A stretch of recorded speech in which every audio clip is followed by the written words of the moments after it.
ஒரு இந்திய கிராமத்தில் பொலிவான காலை. வெயிலின் பொற்கதிர்கள் வீடுகளின் கூரைகளில் பாய, பறவைகள் பறக்க, மக்கள் வேலைக்கு புறப்படுகிறார்கள். இயற்கை மகிழ்ச்சியும் வளர்ச்சியும் எங்கும் நிறைந்திருக்கிறது. அந்த கிராமத்தில் ஒரு சிறிய தேநீர் கடை எழுந்து நிற்கும்.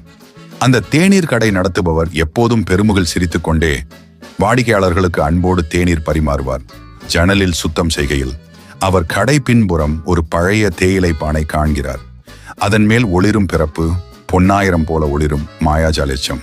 அவர் திகைத்து அந்த பானையை முன்வந்து எடுத்து நோக்குகிறார். அவரது வழியில் ஒரு ஏழை, பசிக்கு வாடும் சிறுவன் உணவு வேண்டும் என கூறி கடையை அணுகுகிறான். அதுபோல் அந்த மாயபானை தன்னுள் விசை கொண்டு விசைந்து நெருப்பிந்த இட்லிகள் தட்டில் தோன்றி சிறுவனின் முகத்தில் ஆர்வம் மற்றும் மகிழ்ச்சி காணப்படுகிறது. இத்தனைக்கும் ஒருவன் பேராசையில் இரவில் அந்த மாயபானையை திருட முயற்சிக்கிறான். சந்திரொளியில் ஒளிரும் பானை, அடித்து நிழல்கள், அவன் பதற்றமான நடையில் அருகில் செல்கிறான். அந்த நேரம் மாயபானையிலிருந்து பொற்கதிர்கள் ஜனமாக வெளியேறி பேராசைக்காரனை சுற்றி மாறுகின்றன. அவனது உருவம் இனி தவளை. கிராம மக்கள் அதிர்ச்சி அடைந்து பார்க்கிறார்கள். மாயாஜாலம் அனைவருக்கும் ஒரு பாடம் கற்றுக் கொடுக்கும்.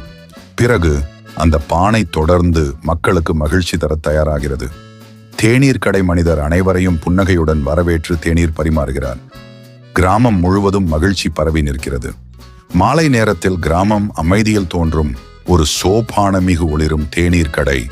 மற்றவர்களுடன் பகிர்ந்த மகிழ்ச்சி நிலைத்திருக்கும் என்று எழுத்துக்கள் நிலைக்கின்றன. மகிழ்ச்சி பகிர்ந்தால்தான் பெருகும்.